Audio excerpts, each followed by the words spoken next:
Nad svetom leži dosada kao debelo more nad zemljinom korom. Toliko je dosada neizmerna na zemlji da čovjek uvijek traži nekog da ga razonodi, da vidi čoveka makar kog, da govori makar s kim i da razgovara ma o čemu i da idu ma kuda. Čovjek odlazi u društvo više iz dosade nego iz sujete. Inače ništa ne bi moglo ni da objasni opstanak društva, bar ovako kao što je današnje, koje nam oduzima novac, duh, vreme, karakter, ženu. Jer bi se odista moglo bez toliko ljudi, žena, reči, laži, obećanja, kompromisa.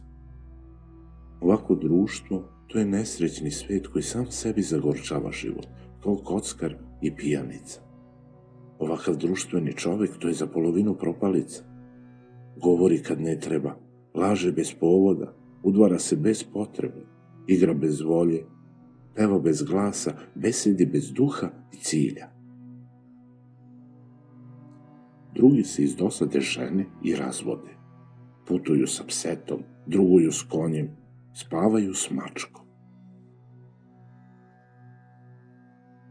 Veliki deo sveta ne traži umetnost da se njome inspiriše za velike akcije, nego da njom rastera očajnu dosadu. Nije svetu draga ni umetnost što je božanskog porekla i cilja, nego što odalečuje od običnog ljudskog života u kojem se davimo od dosade. Da je čamotinja jedna kov čovekovog duha i jedna beda njegove sudbine, to se vidi po tom što se dete i dečko isto tako dosađuju kao i mladić ili kao starac i zbog toga jure za društvom ili za igrom. Ljudi ne smiju ostati sami sa sobom.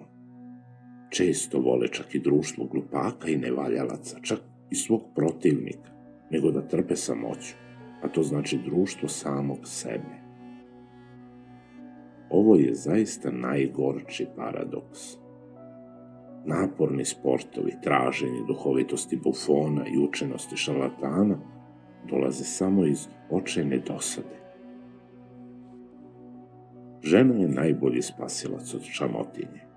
Ljudi se ne žene toliko iz ljubavi i fizičke potrebe, koliko iz crne dosade, ne zato da s nekim podele zadovoljstvo i sreću, koje se nerado dele, nego da podele dosadu.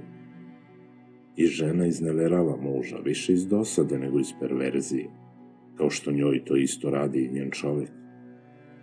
Zato mi se čini da je prvi motiv prijateljstva kao provalija i koji je često uzrok velikih bolesti i velikih zločina. Zbog dosade čovjek menja kuću, ulicu, varoš, zemlju. Iz dosade menja lektiru, čak i ideje i principe. Čovjek ne lovi da ubije životinju, nego da ubije svoje dragoceno vreme. Dosada je došla od civilizacije. Preterano umnožavanje zabave dovodi do očajne zasićenosti i zatim do mračne dosade. Svet koji je sišao na ulicu, pobegao je od kuće, od sebe, od knjige, od razmišljanja. Muž beže od žene i žena od muža, sin od oca i otac od sina. Čovjek tako izgleda rođen bolestan. Najzad ukus za brzinom, koji je proizvod novog vremena, jeste i jedan povod za očajanje.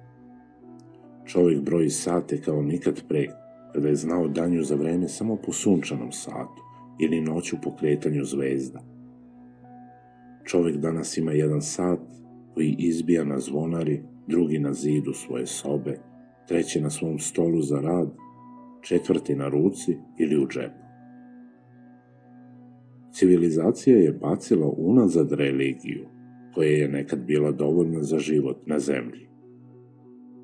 I raskoš je ubio ukus, koji je nekad bio dovoljan za život u lepoti. Čovjek postaje prijatelj čoveku koji je zabavan, a neprijatelj čoveku koji je dosadan.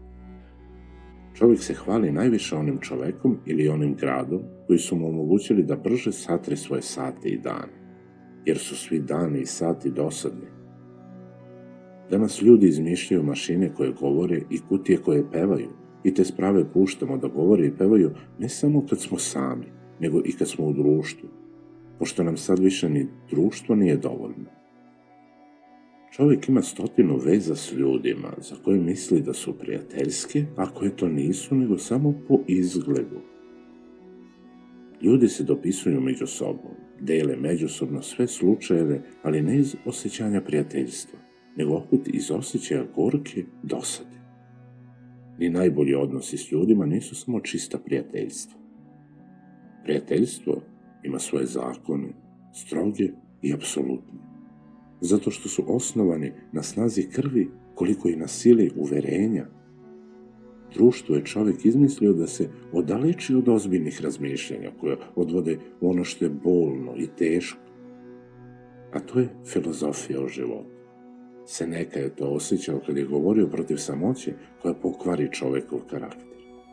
Sam sa sobom vrlo si blizu orđavog čovjeka. Odista samoća nije nego za ljude izabrane. Velikim duhovima ništa ne može zameniti njihovo sopstveno društvo sa sobom. Veliki duhovi su najvećma usamljeni kada su u društvu drugih i različnih ljudi nego što su oni sami. I Montaigne, veliki samotnik, verovao je da za samoću treba biti sposoban, čak i spreman. On je verovao da odista nema ničeg većeg nego pripadati sebi. Ima dubokih dosada kojih se sećamo kroz ceo život kao kakve neprohodne zemlje ili velikog grada.